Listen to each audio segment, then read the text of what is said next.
Welcome to BD Stroked. Today, I have a question. But first, please like, share, and subscribe. So I got a question for you. Okay. Looking back, but being the person. So if right now you're at the hospital, they're flying me out. They say he's had a stroke. What are the top 5 things, if you can say 5, that you would like to either have or know going into that circumstance?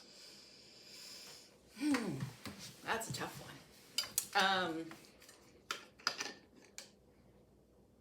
I just remember the first time when they said that, my mind going completely utter blank.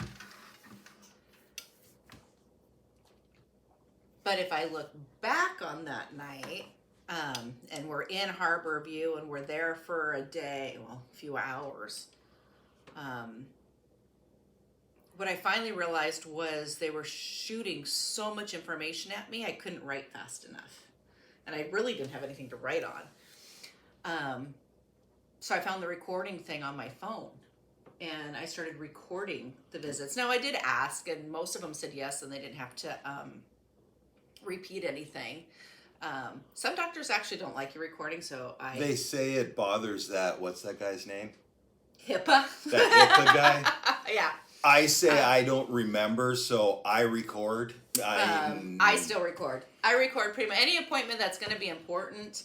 I just don't even bother asking anymore. I'm not looking to use it as a lawsuit or anything. It's literally because when we get home, you're not going to remember half of what they said, and me being able to play it back helps. And I will say that all of my doctors are on board. Yeah. I'm not doing this against anybody's will right now, although I would.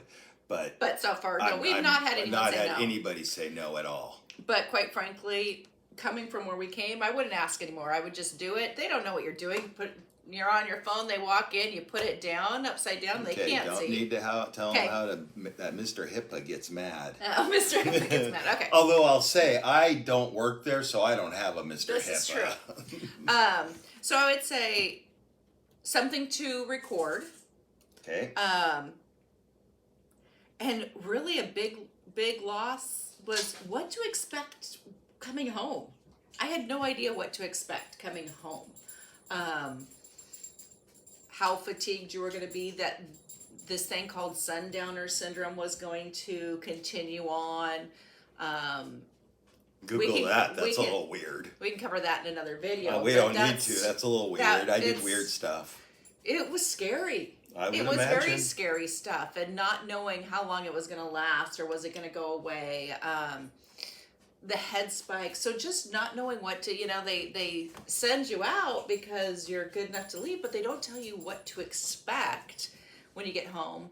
And a list of resources of where I could go to get help. I mean, you didn't really have a primary care provider because you only went when you kind of wanted to and needed to, but not really. We live on a rural island, so we don't have easily access to specialists out here. And I was never, that I remember and that people have really told me, I never really got sick before. Like I didn't go to doctors regular because I didn't get sick. So No, you took your blood pressure medicine when you felt your wrist thumping. Yep. That was your regular. It's not thumping. I don't need to take it yet. Yeah, that's changed. That's changed, very much so. So I think really, I know you said 5, but those would be the top 3. And with the kind of what to expect when coming home and resources, those are things that I would put into the health binder to complete or make sure you have in looking back, or anyone who has a serious illness. You had a friend that brought you clothes and took care of that for your stay while you were there, while we were there. Yep. And yep.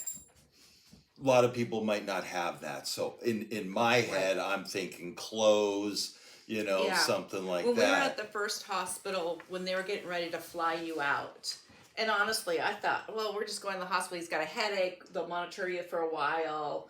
I peed on the floor. Well, you did do that, but I just thought I thought Abraham Lincoln was the president.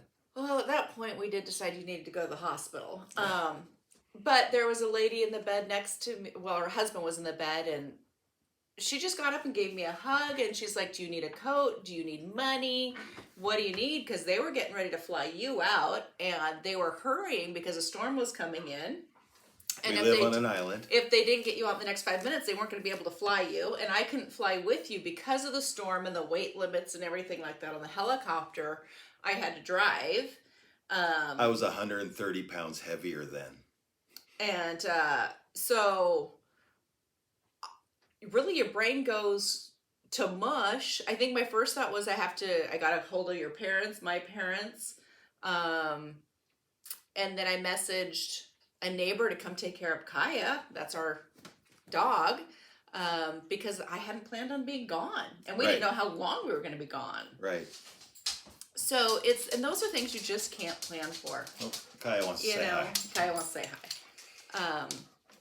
But yeah, so what to those expect. Those are the basics. And resources. Resources would have been a huge one to know. Because we're still struggling to find resources 4.5 years later.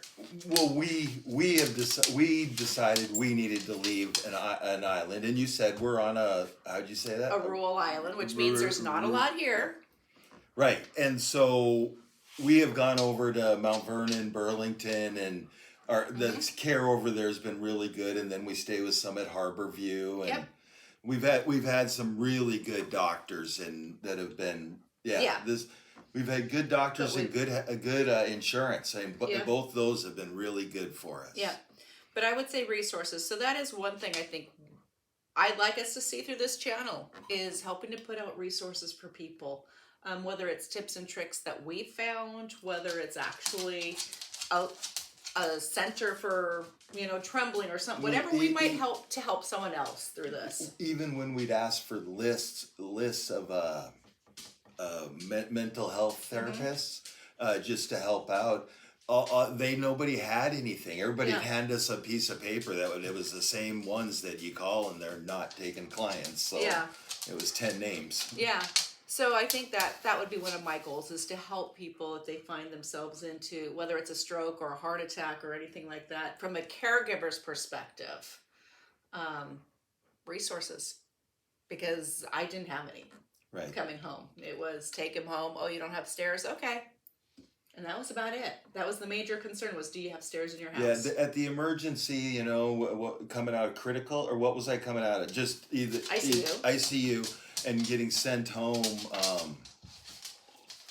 shocked. Yeah, and I don't remember much of it, so I obviously wasn't much help. Thanks for watching. For your health.